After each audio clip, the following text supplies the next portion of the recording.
Commencer. Bonjour à tous et bonjour à toutes.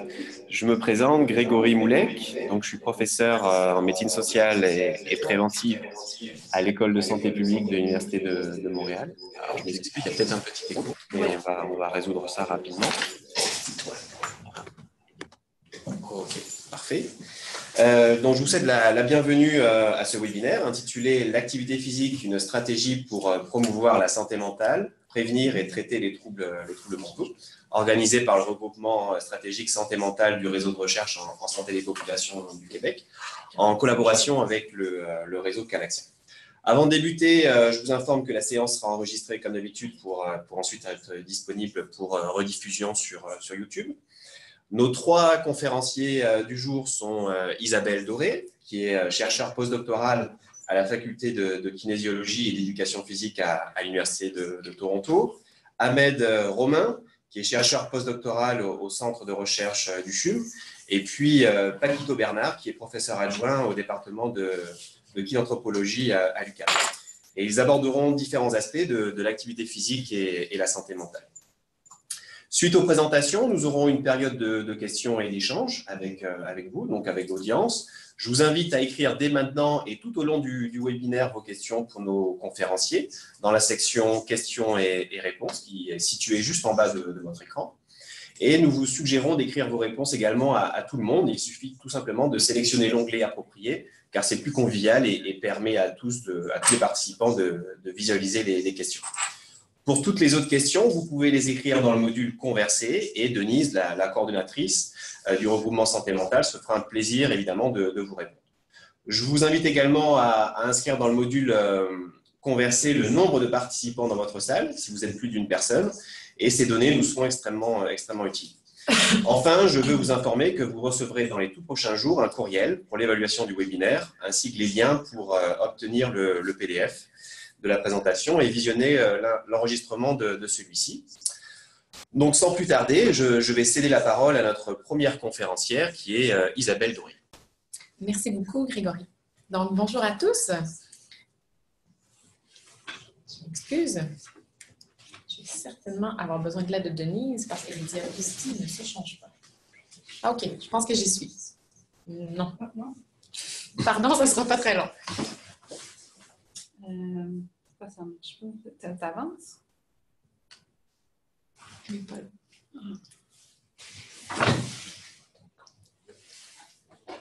Est-ce que tu partages juste... c'est en PowerPoint, c'est ça? Comment tu fais pour revenir à ta... Puis tu vas mettre ici, partager l'écran. Voilà, parfait. Je suis désolée. Juste un instant. Tu fais... ouais. OK, désolée. Donc, ce qu'on vous propose aujourd'hui, c'est de diviser la présentation en différentes sections. Donc, d'abord, rapidement, je propose de distinguer la santé mentale des troubles mentaux, puisqu'on va parler à la fois de promotion, prévention et de traitement dans le domaine de la santé mentale. Par la suite, on va rapidement aborder la question de pourquoi l'activité physique est une stratégie intéressante à prioriser dans le champ de la santé mentale. On va ensuite discuter des différentes modalités de l'activité physique et des mécanismes d'action susceptibles d'expliquer l'association entre l'activité physique et la santé mentale. Et par la suite, on va parler de la relation activité physique-santé mentale au sein de différentes populations. Donc, je vais débuter avec la population générale et Paquito et Ahmed vont poursuivre pour bien distinguer et vous expliquer les différentes preuves scientifiques disponibles actuellement quant à l'association activité physique et santé mentale chez les personnes qui sont atteintes de troubles mentaux ou de comorbidités chroniques physiques ou mentales et les patients psychotiques, donc qui présentent des troubles mentaux sévères.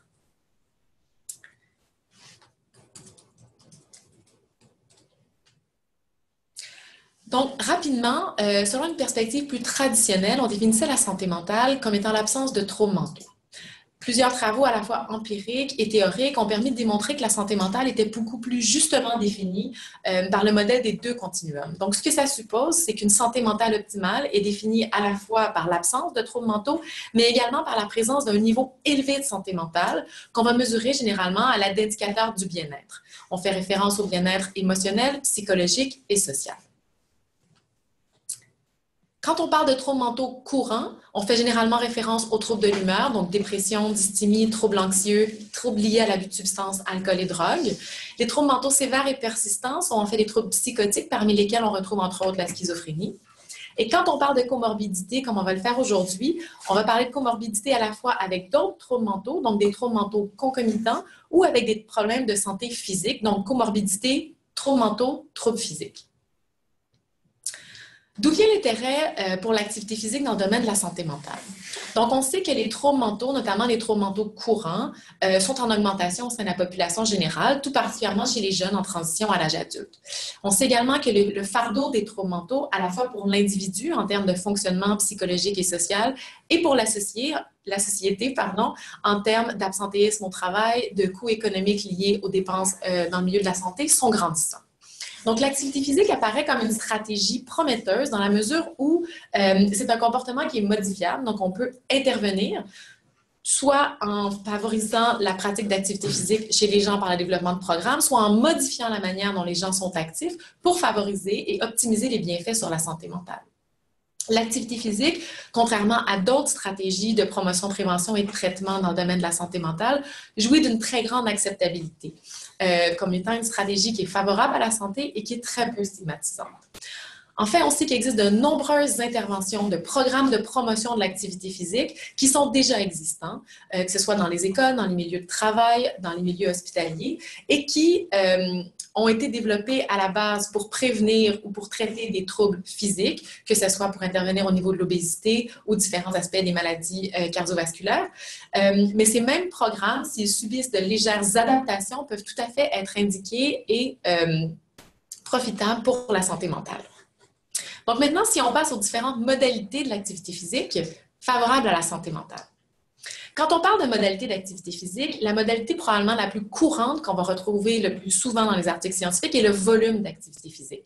Le volume d'activité physique, c'est une mesure qui tient compte à la fois de la fréquence, de la durée et de l'intensité de l'activité physique. Donc, on distingue trois principales intensités d'activité physique, faibles, modérées et élevées, en fonction de l'effort qui est fourni durant l'activité physique. Il existe un consensus à l'heure actuelle en recherche scientifique qui suggère qu'une augmentation du volume d'activité physique est associée à des bénéfices plus grands pour la santé mentale et une réduction plus importante des symptômes associés aux troubles mentaux, que ce soit troubles anxieux, troubles dépressifs ou d'autres troubles.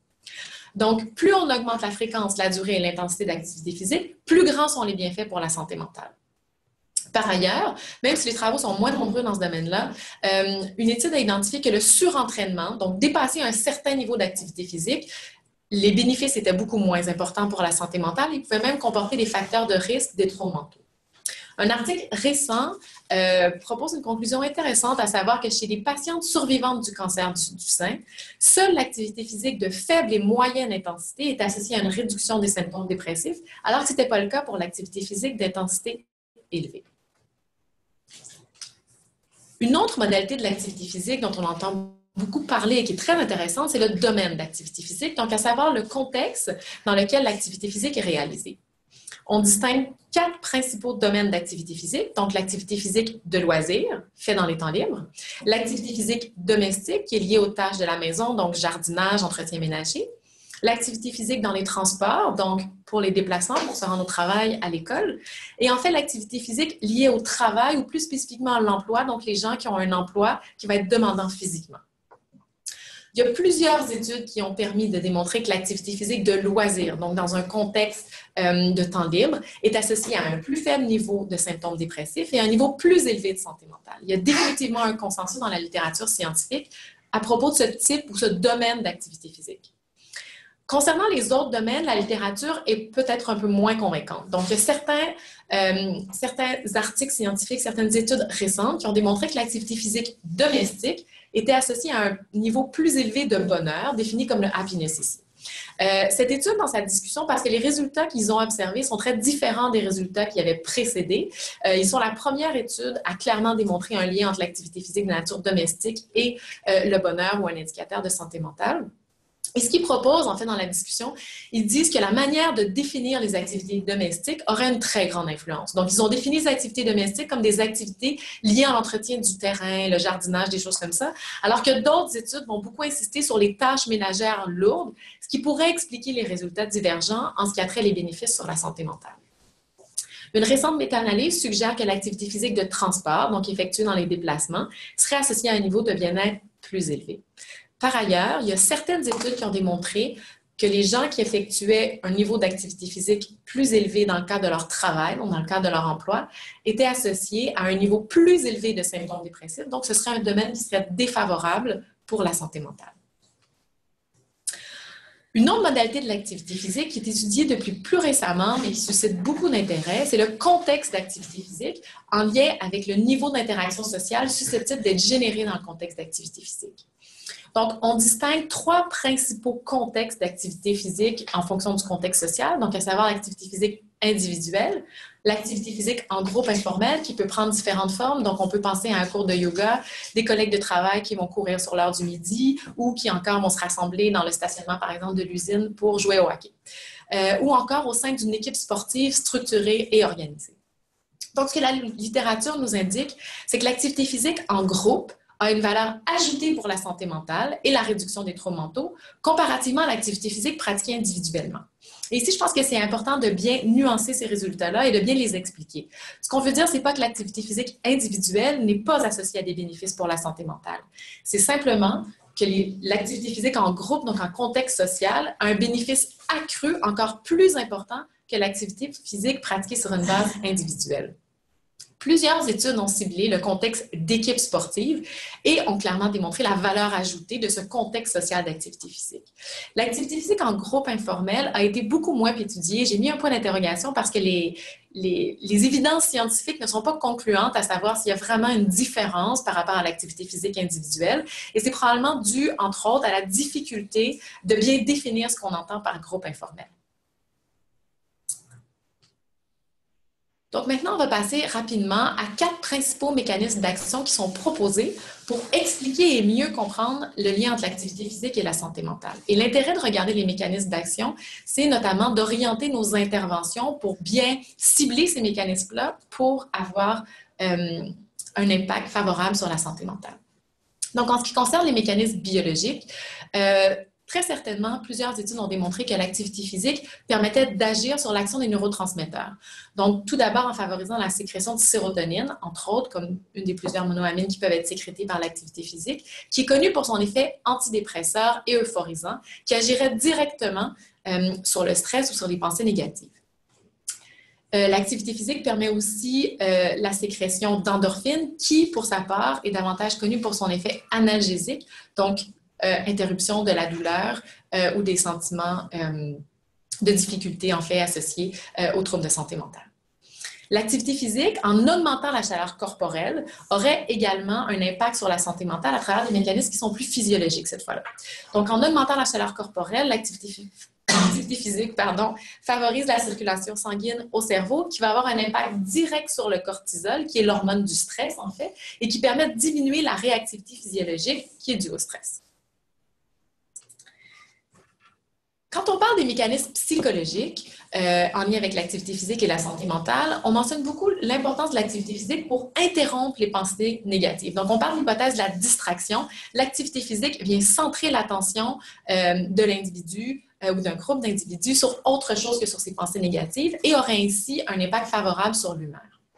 L'activité physique permet aussi de renforcer les sentiments d'autonomie et de compétence qui sont directement associés avec une amélioration de l'estime de soi, du contrôle de soi, de la maîtrise de soi et de la confiance en soi, qui sont des déterminants de la santé mentale et qui sont des facteurs protecteurs du risque de développer des troubles mentaux. En ce qui concerne les motivations à l'activité physique, des études ont clairement démontré que les personnes qui font de l'activité physique pour des motivations intrinsèques, donc le désir d'être en forme, le désir d'avoir du plaisir, de se retrouver, obtenaient des bénéfices pour la santé mentale ou la réduction des symptômes de troubles mentaux. À l'inverse, les personnes qui font de l'activité physique principalement pour des motivations extrinsèques, donc qui sont reliées à l'apparence physique, très souvent pour perdre du poids chez les femmes ou pour obtenir un gain en masse musculaire chez les hommes, obtenaient des bénéfices réduits pour la santé mentale et les troubles mentaux, et certaines études ont même permis de démontrer que ces motivations pouvaient être associées à un risque accru de développer des troubles mentaux. Les mécanismes sociaux. Donc, des récentes études ont permis d'expliquer un peu ce qui pouvait se passer dans le contexte d'activité physique en groupe informel ou en équipe sportive, donc en contexte social. Donc, le fait de faire de l'activité physique dans un contexte social, que ce soit chez des enfants ou des adultes ou encore des personnes âgées, favorise les interactions sociales, ce qui a pour effet de bonifier le réseau social des individus et de leur donner accès à un niveau de soutien social qui est plus élevé.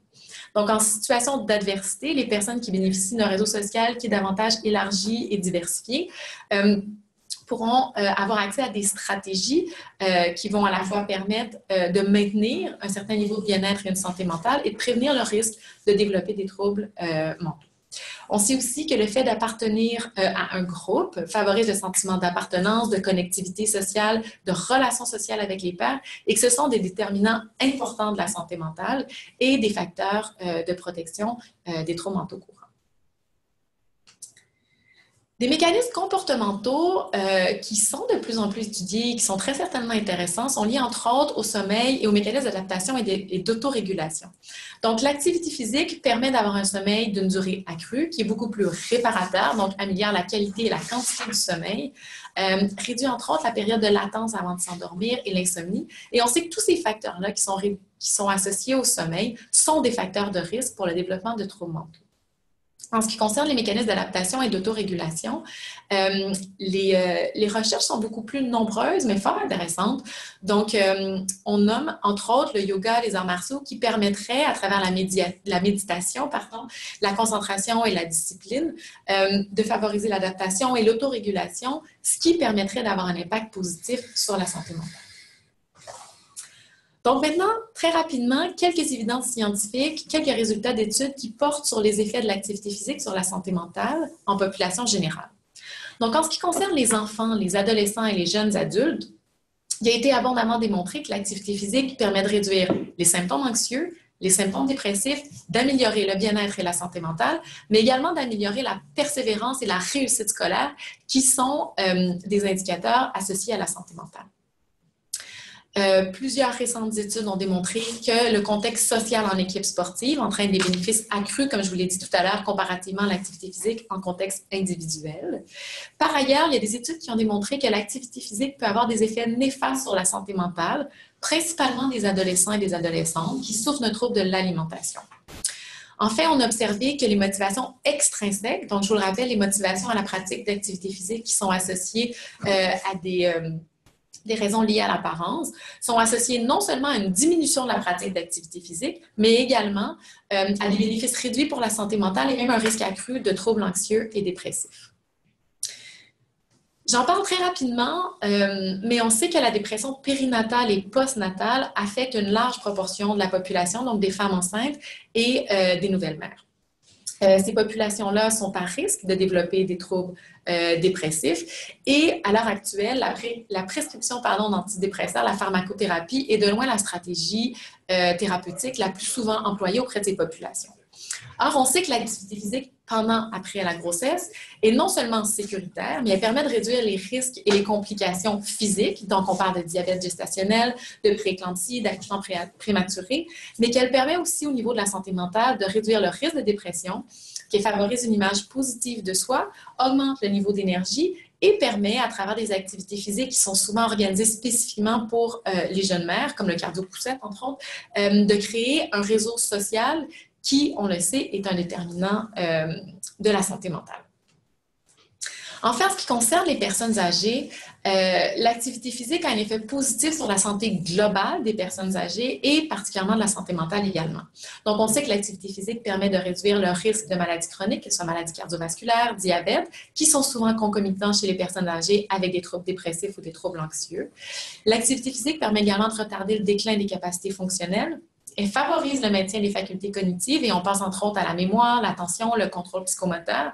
Elle diminue également le risque de dépression et permet de briser l'isolement social lorsque l'activité physique est pratiquée en groupe. Et on sait que l'isolement social est très certainement un des plus importants facteurs de risque des troubles dépressifs chez les personnes âgées. Donc maintenant, je vous propose de passer la parole à mon collègue Paquito qui va aborder la question de l'activité physique et des troubles mentaux.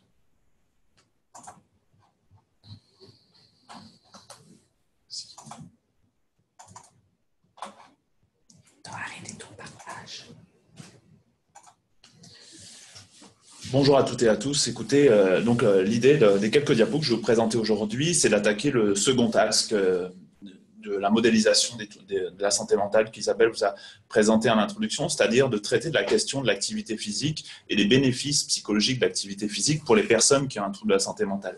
Ça fait plusieurs années maintenant que je m'amuse, par exemple dans un blog, à recenser un petit peu la littérature et qu'est-ce qu'on connaît des bénéfices de l'activité physique pour les personnes aux prises avec un trouble mental sévère.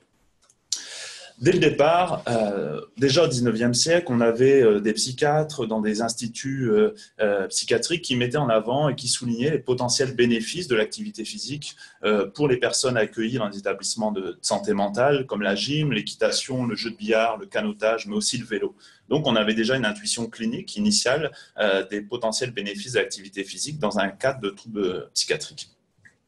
Quand on s'intéresse à la question de la santé mentale et puis de l'impact de l'exercice physique, on pense souvent qu'on base nos recommandations uniquement sur des études dites corrélationnelles, c'est-à-dire qu'on va regarder les habitudes d'activité physique chez les personnes qui ont un trouble de santé mentale et puis de regarder leur niveau de sévérité. Or, dans le champ de l'activité physique et de la santé mentale, on utilise quasiment les mêmes devis d'études qu'on utilise pour tester l'efficacité d'un traitement, comme par exemple d'un antidépresseur ou d'une psychothérapie, des essais cliniques avec répartition aléatoire des personnes, soit dans un groupe activité physique ou soit dans un groupe en liste d'attente, par exemple. Quand on discute aussi avec les personnes qui travaillent dans les instituts de santé mentale ou qui font de la promotion de l'activité physique pour les personnes, auprès de personnes qui ont un trouble de santé mentale, souvent un écueil revient, c'est le risque, le danger de proposer de l'activité physique pour les personnes aux prises avec un trouble de santé mentale. Or, dans les 2 ou 3 dernières revues de littérature systématique sur le pourcentage de personnes qui se blessent sévèrement ou qui sont hospitalisés pour une question parce qu'ils ont fait de l'activité physique, on est à moins de 1 à 2% de personnes qui sont blessées relativement sévèrement quand ils pratiquent d'activité physique et qu'ils ont en même temps un problème de santé mentale. Donc, la pratique d'activité physique pour les personnes aux prises avec un trouble de santé mentale est sécuritaire.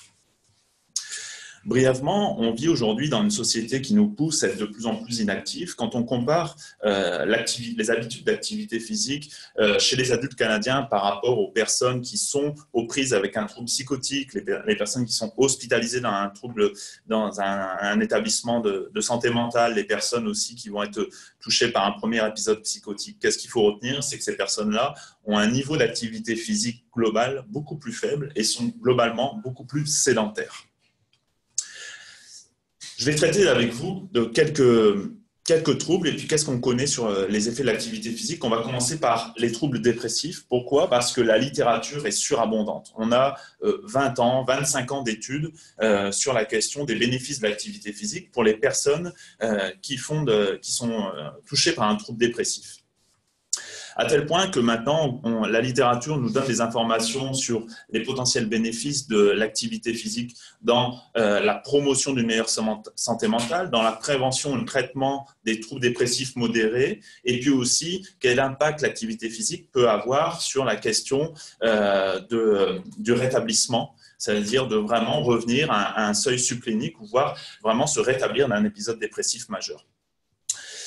À titre d'illustration, on a par exemple réalisé une étude où on prenait des personnes à risque de développer un trouble dépressif, des femmes avec une ostéoporose sévère, et puis on leur a proposé 6 mois d'intervention, 2 fois par semaine, un groupe de marche à intensité modérée, et on s'est aperçu que simplement 2 fois par semaine de marche en groupe à intensité modérée diminuait le niveau de dépression chez les femmes potentiellement à risque qui n'avaient pas de symptômes initiaux. Et en plus, c'est important de le souligner, ces femmes-là ont participé à uniquement 60% des séances. On avait 40% d'absence. malgré une adhésion modérée à un programme d'activité physique, on a quand même des potentiels bénéfices pour des personnes à risque d'avoir des symptômes dépressifs. Pour la question de la prévention de l'aggravation des symptômes dépressifs ou le traitement, aujourd'hui, on n'en est plus à explorer en termes d'essais cliniques ou de regarder la littérature. On a depuis 2 ans maintenant des directives du réseau canadien du traitement des troubles anxieux et de l'humeur. Et dans ces directives, on a des informations très claires sur comment utiliser l'exercice physique en termes de nature, fréquence, intensité. On sait que, par exemple, c'est clairement établi que pour les personnes avec un trouble dépressif modéré à élevé, l'exercice physique doit être proposé en première ligne.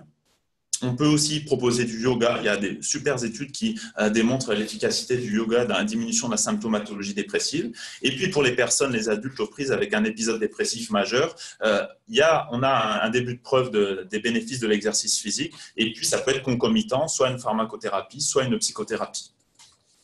On a, je vous l'ai dit tout à l'heure, un nombre incalculable de méta-analyses qui rassemblent et qui collectent l'ensemble des données sur les essais cliniques. Je ne rentrerai pas dans le détail, mais on connaît aussi comment programmer de l'exercice physique pour des personnes aux prises, soit avec des symptômes dépressifs ou avec une dépression plus clinique. Et puis, Isabelle l'a abordé tout à l'heure, on a un nombre incalculable aussi de méta-analyses qui rassemblent des essais cliniques qui ont exploré les bénéfices de l'exercice physique pour des sous-populations très spécifiques, comme par exemple les personnes âgées avec un trouble cognitif, les personnes qui sont suivies en dialyse, les personnes avec une maladie chronique.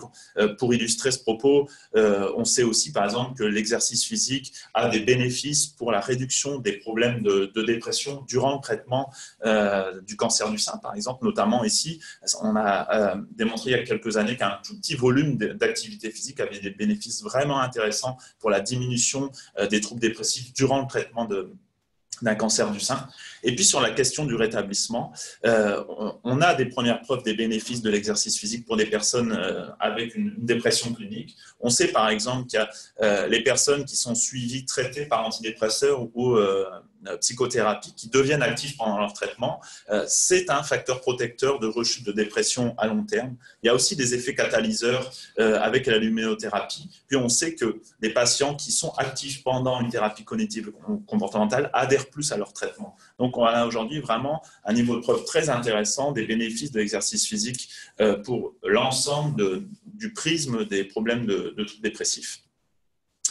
Et puis récemment aussi, une étude qui nous montre que peu importe l'intensité à laquelle les personnes pendant leur dépression s'entraînent, que ce soit une intensité légère, faible ou modérée, on a une efficacité très importante 12 mois après l'intervention, notamment la meilleure efficacité pour les personnes qui s'entraînaient à intensité légère. Donc c'est très facile de pouvoir faire la promotion de l'activité physique à intensité légère chez des patients en prise avec un trouble dépressif. Et puis, il y a aussi des effets systémiques de l'activité physique chez ces personnes dans un contexte de dépression. On commence à avoir des premiers niveaux de preuve intéressants sur des impacts positifs sur l'hypersomnie chez les personnes avec une dépression clinique. Aussi, ça permet aussi d'améliorer la symptomatologie liée à l'arrêt du tabac. On a aussi quelques études qui montrent des bénéfices sur la sexualité perçue ou aussi sur la cognition. On sait que les personnes avec une dépression sévère ou atypique peuvent avoir des problèmes cognitifs. Quand on regarde maintenant la littérature sur les bénéfices de l'exercice physique dans le cadre d'un trouble anxieux clinique, on a environ 12 essais cliniques, ce qui est pas mal. On a des effets de taille importants et surtout, on a des effets de taille très importants pour ce qu'on appelle les acute sessions, c'est-à-dire des sessions très courtes d'exercice physique. C'est-à-dire qu'on peut proposer de l'activité physique de manière très courte. Je vous ai mis ici un exemple sur la diapo pour des personnes aux prises avec un trouble anxieux. Et on sait que ça diminue momentanément, mais de manière très marquée, la sensation d'anxiété chez ces personnes. Quand on s'intéresse maintenant à la question des bénéfices de l'exercice physique pour les personnes aux prises avec des troubles psychotiques ou schizophréniques, on a 2 revues de littérature parues il y a 2 ans environ qui rassemblent 12 à 13 essais cliniques. On sait que les bénéfices de l'exercice physique sont très marqués pour la symptomatologie négative et pour le fonctionnement global. On a aussi des bénéfices pour les symptômes positifs, la qualité de vie, la dépression. C'est très intéressant de souligner que l'activité physique influence de manière plus marquée les symptômes négatifs parce qu'on sait, quand on discute avec des cliniciens qui travaillent avec des personnes avec troubles psychotiques, que c'est généralement sur ces symptômes que les traitements antipsychotiques ont le moins d'effet. Donc là, on a un début de preuve des potentiels bénéfices de l'exercice physique pour les personnes aux prises avec un trouble psychotique. Et puis, un autre trouble qui est souvent un peu écarté de la question des troubles mentaux, mais l'addiction, l'usage de substances. On sait par exemple que l'exercice physique, c'est quasiment le niveau de preuve le plus élevé dans la question de la littérature. L'exercice physique durant la cessation tabagique ne permet pas d'augmenter nos chances d'arrêter à long terme. Par contre, on a un niveau de preuve très élevé des bénéfices de l'exercice physique pour la diminution des symptômes de manque, notamment, ou d'anxiété durant l'arrêt du tabac, une diminution qui est de la même ordre de taille que utiliser des substances qui contiennent de la nicotine. Donc, on peut utiliser, par exemple, lorsqu'on arrête de fumer, des exercices physiques de type aérobie, de type résistance, mais aussi des exercices physiques plus proches de la relaxation ou du yoga. Et puis, on a aussi maintenant un début de preuve, quelques revues de littérature systématiques sur les potentiels bénéfices aussi de proposer des programmes d'exercice physique pour les enfants et adolescents qui sont touchés par un trouble du spectre autistique. Notamment, les effets de taille sont les plus importants sur la réduction des comportements stéréotypés et puis la réduction aussi de l'automutilation ou de l'agressivité envers les encadrants. Donc ça peut être vraiment aussi intéressant de réfléchir dans les services de prise en charge spécifiques à développer des programmes d'exercice physique pour les enfants aux prises avec un trouble du spectre autistique. Donc, la question maintenant pour les cliniciens qui travaillent dans le champ de la santé mentale, c'est comment faire de la promotion de l'activité physique. Une petite parenthèse, on se casse la tête souvent en recherche pour essayer de convaincre les cliniciens de faire la promotion de l'activité physique dans le champ de la santé mentale. Mais quand on regarde la littérature, le premier prédicteur de la promotion de l'activité physique par un clinicien, c'est son activité physique à lui. Donc, s'il y a un message à retenir, c'est faites de l'activité physique avec vos collègues, ça va vous donner l'envie de faire de la promotion auprès de vos usagers, de vos clients. Je passe maintenant la parole à Ahmed.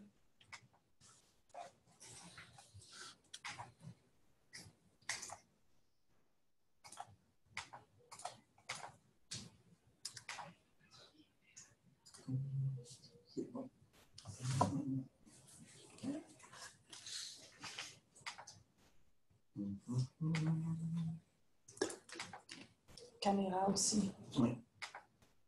Est-ce que c'est bon? Donc, il faut que je le mette en plein écran. Et c'est bon, parfait. C'est la caméra. Démarrer vidéo en bas à gauche. En bas à gauche. C'est ça.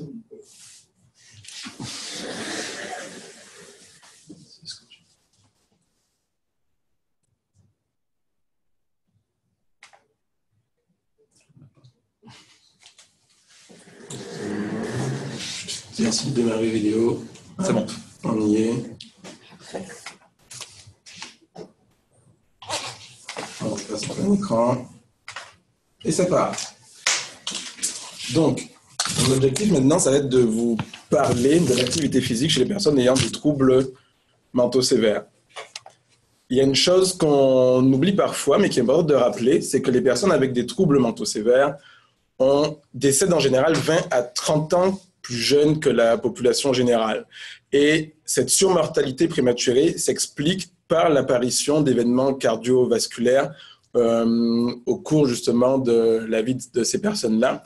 Et ici, vous avez une belle illustration de l'autoroute métabolique qui explique justement comment surviennent ces accidents cardiovasculaires. Et tout en bas, on a la piste d'entrée donc sur l'autoroute qui commence par l'obésité et l'augmentation du poids.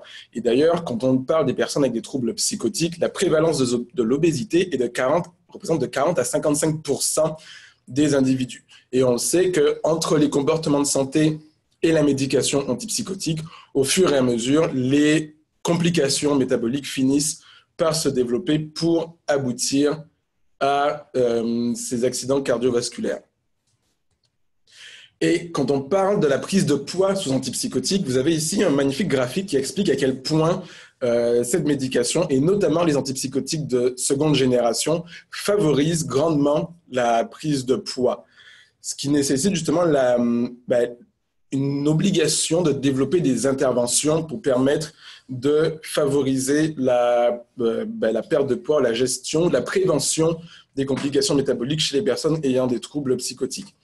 Et quand on parle des interventions, de quel type d'intervention parle-t-on?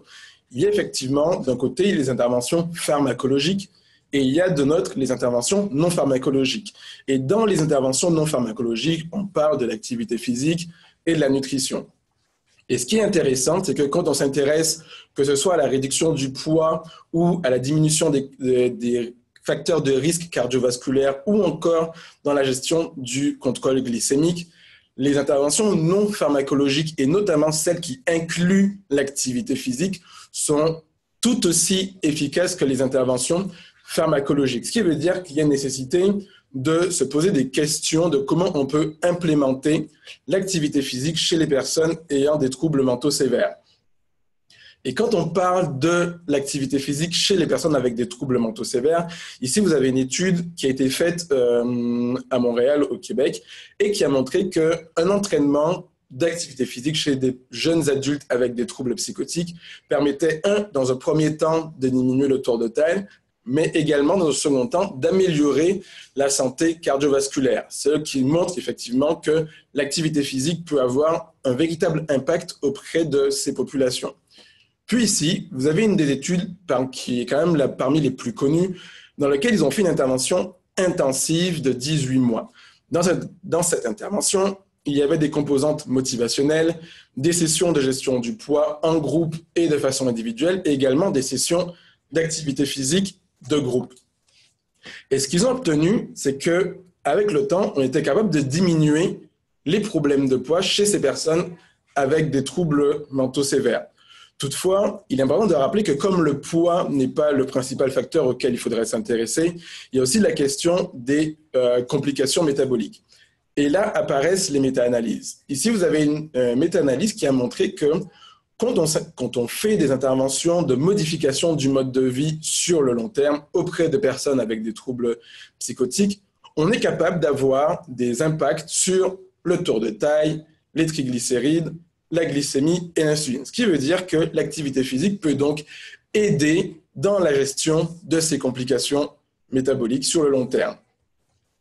Et ici vient quelque chose de très intéressant. Et on sait qu'effectivement, l'activité physique peut être utilisée pour aider à la perte de poids. Mais on peut également se demander dans quelle mesure l'activité physique peut être aidée pour prévenir la prise de poids chez les personnes prenant des antipsychotiques. Et vous avez cette étude qui a été faite par une équipe australienne dans laquelle, 6 semaines après l'initiation de l'antipsychotique, ils ont réalisé une intervention d'une durée de 12 semaines dans laquelle ils incluaient de la nutrition, de l'activité physique, un suivi métabolique et également l'utilisation de pairs aidants tout au long du processus. Et ce qu'on observe, c'est que vous avez la ligne bleue, le groupe intervention, et la ligne rouge avec les soins standards. On se rend compte que dans les soins standards, il y a ce qu'on appelle le suivi naturel, c'est-à-dire que malheureusement, le tour de taille augmente. Alors que dans le groupe intervention, soit la ligne bleue, le tour de taille n'a quasiment pas bougé. Et dans un second temps, ils se sont intéressés au pourcentage des participants qui ont pris un gain de poids cliniquement significatif. Et là où c'est intéressant, c'est que dans le groupe intervention, en bleu, ceux qui ont pris du poids, c'était environ 15% de la population, alors que dans les soins usuels, nous étions très proches des 80% des personnes qui avaient pris du poids. De même, quand on s'intéresse aux interventions nutritionnelles, il y a une récente méta-analyse qui a montré que ces interventions nutritionnelles avaient un effet, 1, sur le poids, 2, sur le tour de taille et également sur la glycémie. Mais là où c'était plus intéressant, c'est que ces effets étaient encore plus importants à l'initiation de l'antipsychotique. Ce qui veut dire que plus on essaye d'y aller tôt, plus cela semble efficace. Et donc, le résumé de cette première partie, c'est qu'il faut se souvenir que l'activité physique peut être utilisée dans la gestion du poids et dans les complications métaboliques. Je ne vous ai pas parlé dans des symptômes psychotiques car Paquito l'avait déjà évoqué précédemment. Puis également viennent le rôle des interventions nutritionnelles qu'il ne faut pas négliger et se souvenir que plus cette intervention est précoce, plus elle est efficace. Toutefois, quand on parle d'activité physique chez des personnes avec des troubles psychotiques, on est obligé de se parler effectivement de motivation. Pourquoi travailler sur les motivations? Ici, cette étude qui était faite auprès de jeunes adultes ayant des troubles psychotiques, on leur a donné tout ce dont ils avaient besoin pour pouvoir faire de l'activité physique, c'est-à-dire qu'on leur a payé un abonnement à un gym, on leur a payé des places de parking, on leur a payé les transports. Et ce qu'on se rend compte, c'est qu'à 6 mois, 90% d'entre eux avaient abandonné et que la principale raison de cet abandon était le manque de motivation. Et quand on s'intéresse aux barrières à l'activité physique, donc qu'est-ce qui fait que les personnes avec des schizophrénies ou des troubles psychotiques ont du mal à s'engager dans l'activité physique? Il y a plusieurs facteurs, plusieurs barrières. Et dans une revue de littérature que nous avions réalisée, ces facteurs sont la motivation, la fatigue perçue, le manque de support social, les ressources financières et également les symptômes. Ce qui est intéressant, c'est que vu qu'on sait justement que la motivation est un des facteurs principaux de barrière à l'activité physique, nous nous sommes posé récemment une question sur dans quelle mesure on peut utiliser des interventions motivationnelles incluant l'activité physique pour aider justement, à modifier l'activité physique, mais à diminuer les complications métaboliques. Et ce qui en ressort, c'est que l'activité physique et les interventions utilisant des modèles motivationnels pour donner des conseils adéquats à l'activité physique avaient un impact sur l'augmentation de l'activité physique, mais permettaient dans un second temps d'améliorer, en tout cas de diminuer diminuer le poids, donc de faire perdre du poids, mais également d'améliorer le profil glucidique au cours des interventions. Puis, quand on s'intéresse aux motivateurs à l'activité physique, donc ce qui fait que les personnes ont envie de faire de l'activité physique. Dans une récente méta-analyse et revue systématique, les principaux facteurs qui étaient associés à la motivation à l'activité physique chez des personnes ayant des troubles psychotiques étaient l'envie d'améliorer leur santé physique, vouloir réduire le poids, gérer l'humeur, améliorer leur santé mentale et réduire le stress. Donc, qu'est-ce qu'il faut en tirer de ça? Ça veut dire que quand on veut proposer une intervention et on sait que cela peut aider à motiver l'activité physique, on peut donner comme conseil que l'activité physique pourrait aider donc à améliorer la santé physique ou réduire le poids. Car on sait que ce sont des choses qui pourraient parler aux personnes aux prises avec des troubles de santé mentale sévères. Puis, quand on se demande comment on peut engager des personnes avec des troubles mentaux sévères à s'engager dans l'activité physique, on se dit, mais pourquoi au final ne pas leur demander ce qu'ils ont envie de faire? D'autres études ont montré que quand on s'intéresse aux préférences dans un programme, cela peut favoriser l'implication dans ces programmes. Et dans les différentes études qui ont été faites, les préférences d'activité physique qui ont été retrouvées étaient la marche, le vélo, le yoga, la course, les poids et haltères, les sports aquatiques et la danse. Ce qui est particulièrement intéressant dans ces études, c'est que les préférences d'activité physique sont assez stables en fonction des pathologies et elles sont également assez stables en fonction des différents pays. C'est-à-dire que bien que l'on sache que l'activité physique est une forte part culturelle, on se rend compte que les 5 premières activités physiques chez les personnes ayant des troubles mentaux sévères sont les mêmes. Ce qui veut dire qu'on peut proposer des activités physiques et des programmes d'activité physique basés sur ces préférences. Et là où c'est particulièrement intéressant, c'est que quand on utilise ces préférences d'activité physique auprès de personnes ayant des premiers épisodes, 94% d'entre eux consentent à participer à un programme d'activité physique et 81% d'entre eux restent dans le programme quand il est basé sur leurs préférences d'activité physique. Et en plus, on aurait 33% de réduction des symptômes négatifs. Et entre les autres facteurs qui sont associés à la poursuite de l'activité physique viennent la supervision continue, mais également la qualification des professionnels qui délivrent les interventions. Et quand on demande aux personnes qui ont des troubles psychotiques quelle est la valeur qu'ils accordent aux conseils des professionnels, on se rend compte que ce soit sur la nutrition, le tabac ou l'activité physique, les conseils sont perçus comme étant très importants. Ce qui veut dire que les professionnels de santé ont un rôle très important à jouer dans la promotion de l'activité physique et de la santé. Et d'ailleurs, nous récemment, quand on a interrogé les professionnels de santé du CHUM et de l'Association québécoise des premiers épisodes psychotiques, en fait, seuls 21% d'entre eux étaient formés à la promotion de l'activité physique. Et quand on leur demandait leurs barrières, il y avait 3 principales barrières qui sortaient. 1, ils étaient trop occupés. 2, ils n'avaient pas la compétence, ne se sentaient pas capables de le faire. Et 3, en fait, la santé et la promotion de l'activité physique n'étaient pas une priorité pour eux dans leur travail quotidien. Et pour ceux qui se posent la question des outils, j'aimerais très rapidement vous dire qu'en ce moment, il y a un nouvel outil de mesure de l'activité physique qui a été développé pour mesurer l'activité physique et qui existe en français. Donc, pour ceux qui se demandent comment le faire, je vous incite donc à aller le télécharger ou à nous contacter pour que nous vous envoyions cet outil. Et donc, en conclusion, ce que j'aimerais vous dire, 1, l'activité physique et la nutrition sont importantes dans les troubles mentaux sévères. La supervision et les préférences d'activité physique sont des clés pour engager les personnes avec des troubles psychotiques à s'engager dans l'activité physique. Les composantes motivationnelles sont importantes. Les professionnels de santé ont un rôle primordial à jouer.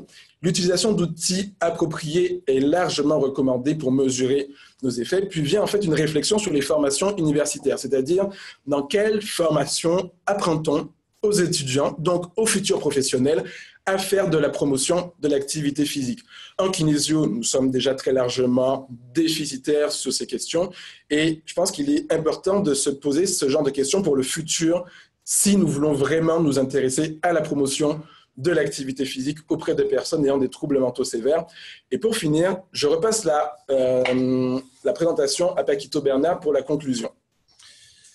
Donc, simplement, pour conclure sur les propos d'Isabelle, Ahmed et moi, ce qu'on souhaiterait que vous reteniez, c'est que l'activité physique comme la santé mentale sont des composantes plurifactorielles et puis que lorsque, soit comme professionnel ou chercheur, vous réfléchissez à la question de la promotion de l'activité physique auprès de personnes qui n'ont pas de trouble mental, mais pour améliorer leur bien-être psychologique, par exemple, ou alors que vous réfléchissez comme clinicien à faire de la promotion de l'activité physique pour tenter de changer les habitudes de vie des usagers avec lesquels vous travaillez. Vous avez comme outil le volume d'activité physique, vous pouvez proposer de l'exercice physique supervisé, puis aussi, comme l'a dit Isabelle en introduction, vous avez plusieurs domaines d'activité physique. Et ça, c'est important de le retenir parce que généralement, des personnes, par exemple, d'âge avancé, vont se décrire comme non sportives.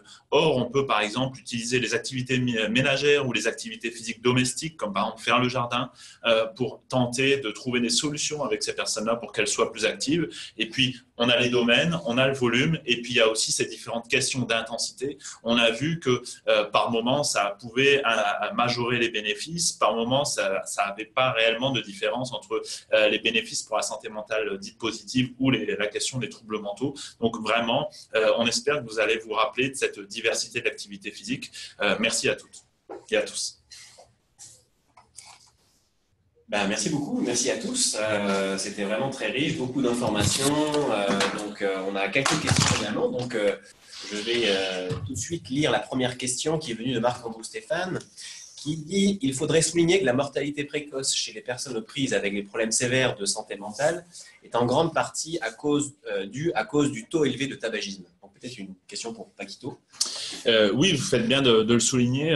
On a vraiment un taux élevé aux alentours de 70% de personnes en fonction de l'âge, ça varie, qui consomment quotidiennement du tabac. Ce dont je n'ai pas présenté par faute de temps, mais on peut aussi, il y a 1 ou 2 études à ma connaissance qui utilisent par exemple des programmes d'activité physique, non pas pour diminuer la consommation de tabac chez les personnes avec des troubles schizophrènes, non pas pour arrêter, la consommation de tabac, mais pour diminuer. On sait par exemple qu'un programme de 8 semaines à raison d'1 séance par semaine de conseils de groupe sur des conseils pour diminuer sa consommation de tabac couplée avec une séance d'activité physique hebdomadaire nous permet en 8 semaines de diminuer la consommation de tabac de 50% et sans qu'il y ait de compensation dans la manière de fumer, c'est-à-dire même si on contrôle le dioxyde de carbone expiré. Alors, un autre commentaire de Luc Gendron, donc une question concernant l'astuce pour augmenter l'activité physique d'un sédentaire avec une dépression majeure. Sédentarité qui est autour de moins de 500 pas par jour pour ces personnes. Est-ce que vous avez des suggestions ? Écoutez, ce que je peux vous faire comme suggestion quand on travaille avec des personnes comme ça qui sont très très sédentaires, hein, 500 pas, c'est vraiment passer du lit à la salle de bain et de la salle de bain à la cuisine et puis revenir, c'est de travailler avant tout à diminuer les périodes de sédentarité. On ne l'a pas abordé aujourd'hui, mais la question de l'activité physique et de la sédentarité ne sont pas nécessairement des antagonistes. Donc, essayez de trouver des activités qui plaisent aux patients, des activités sédentaires, et puis essayer de trouver avec lui la solution pour pouvoir faire cette activité-là de manière un peu plus active. Donc, très concrètement, lui proposer de simplement faire des étirements quand il regarde la télé, par exemple, ça pourrait vraiment être une solution très facile, très usuelle. Ce qui est important de retenir, c'est qu'il est déconseillé de cibler des doses très spécifiques d'activité physique, mais que le client ou le patient parte avec l'idée que dès qu'il peut bouger, il le fait, et puis dès qu'il va faire un pas ou une minute d'activité physique, il va avoir des bénéfices. Donc, par exemple, essayer de tenter de faire des activités physiques perçues comme sédentaires, mais de manière active, ça peut être une solution. Ok, merci beaucoup. Michel Gilbert demande si les taux d'abandon sont les mêmes que dans la population générale quant au programme d'activité physique. Ils sont un peu plus élevés chez les personnes avec des troubles psychotiques que dans la population générale. Typiquement, dans l'étude où ils ont donné toutes les possibilités d'avoir accès à un gym, on sait que dans la population générale, on est à 50% d'abandon au final, entre 50 et 60%. Or, chez les personnes avec des troubles psychotiques, on est quasiment à 90% d'abandon, ce qui suggère qu'on ne peut pas juste donner des facilités et des abonnements à des gyms pour que les personnes puissent faire de l'activité physique, car ce n'est pas ce qui fonctionne le mieux à l'heure actuelle. Il y a toujours besoin d'un soutien pour que cela fonctionne, pour leur permettre de rester dans l'activité physique le temps de développer des habitudes. Et d'ailleurs, en parlant d'habitudes, je pense qu'il est intéressant et important de se rappeler que le développement d'habitudes, c'est quelque chose de très long. C'est-à-dire que souvent, les professionnels de santé, nous sommes un peu pressés de vouloir que les personnes s'engagent dans un comportement de santé. Or, la psychologie sociale montre qu'il faut pas loin de 80 jours pour que sortir 10 minutes dans une journée soit perçu comme une habitude. Donc, il faut être très patient et toujours donner du support pour que la personne ait envie de s'engager dans un peu plus d'activité physique. Merci beaucoup. Il y a Marilène Plante qui demande si vous connaissez des études faisant le lien potentiellement entre le visionnement de la télévision et donc la dépression. Oui, très certainement. Oui, il y en a.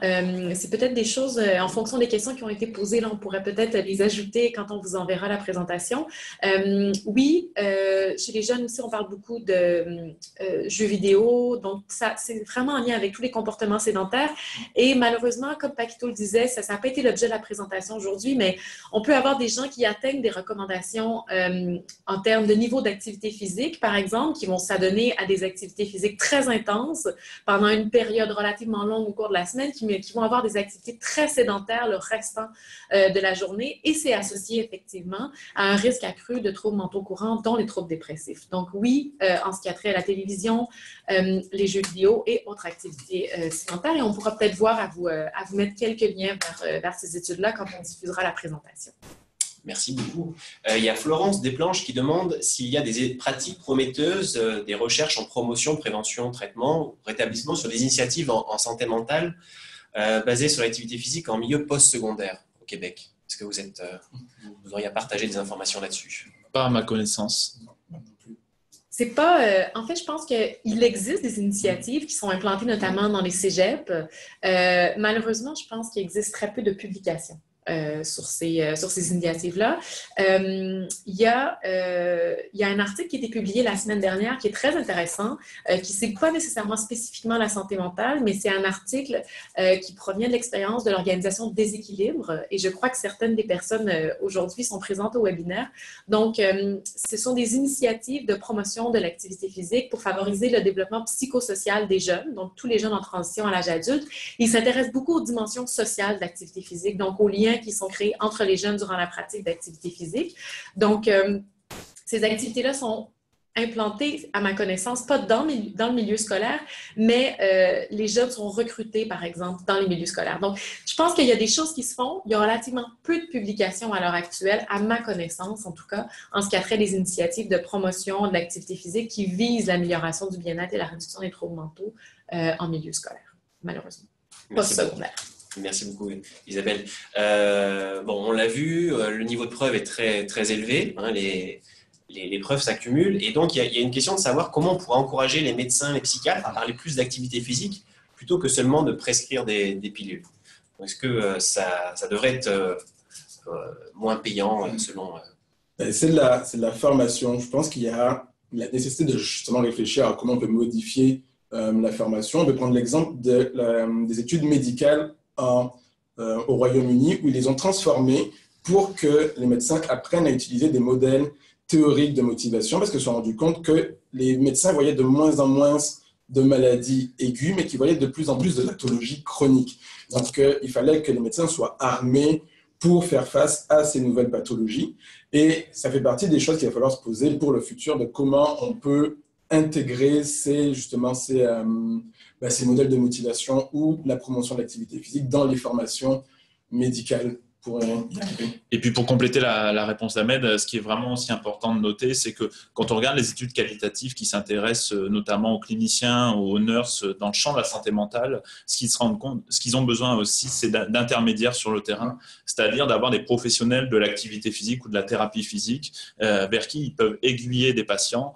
Par exemple, je suis membre de l'Institut universitaire santé mentale dans lequel il y a un service de kinésiologie et puis les psychiatres, les psychologues, les travailleurs sociaux peuvent orienter la clientèle vers ce service et voire même il y a certains travailleurs sociaux qui font par exemple, qui accompagnent la personne pour la première séance d'activité physique. Donc vraiment, une des solutions comme a été souligné à Ahmed, c'est la formation et puis le développement d'outils spécifiques. Il y aura des choses très simples à mettre au service des cliniciens, des psychiatres par exemple, et puis aussi d'implanter des professionnels de l'exercice physique dans le champ de la santé mentale.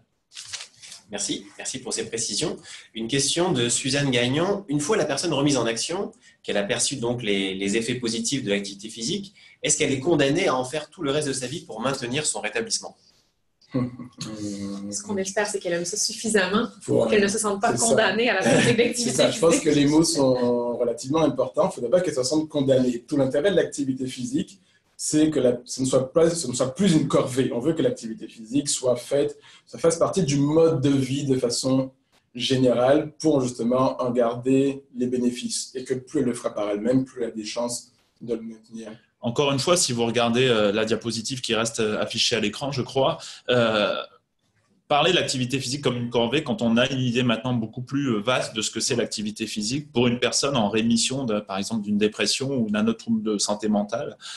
Conceptualisant l'activité physique comme ça, c'est beaucoup plus facile d'essayer d'intégrer de l'activité physique au quotidien, c'est-à-dire de, par exemple, travailler avec elle pour qu'elle puisse prendre un abonnement à un jardin communautaire ou l'aider à utiliser un système de vélo partagé l'été, etc., etc. Il y a différentes solutions et qui peuvent s'adapter. C'est la solution unique du gym avec un entraîneur qui vous crie dessus. Là, je comprends que ça peut être compliqué d'envisager ça à long terme.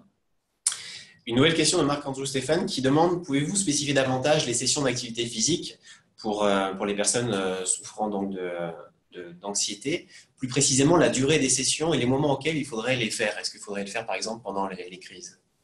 Alors, sur la question des problèmes des troubles anxieux, à ma connaissance, il y a très peu d'études sur des patients qui ont par exemple un trouble anxieux généralisé puis qui sont hospitalisés type inpatient.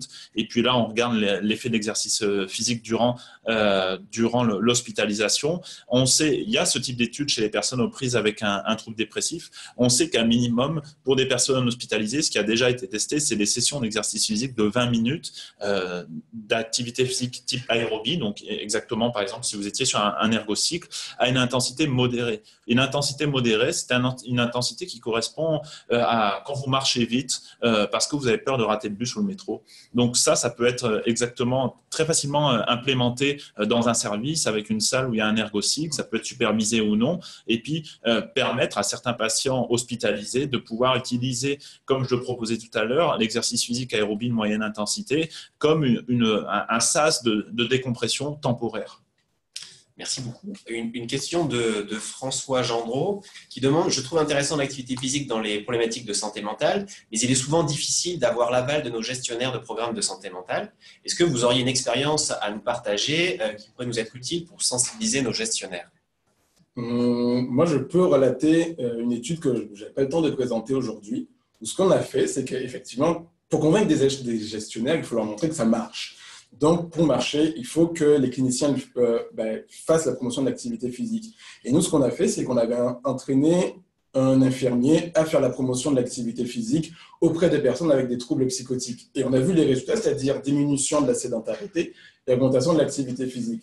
Une fois qu'on a ce genre de résultats, c'est beaucoup plus facile d'aller voir un gestionnaire en lui disant « Regardez ce que j'ai pu faire dans mon temps de travail sur justement l'augmentation de l'activité physique, la promotion de la santé. » Et ce serait bien qu'on puisse avoir soit du temps, soit d'autres professionnels pour s'intéresser à ces problématiques et faciliter la promotion de la santé de l'activité physique. Parfait.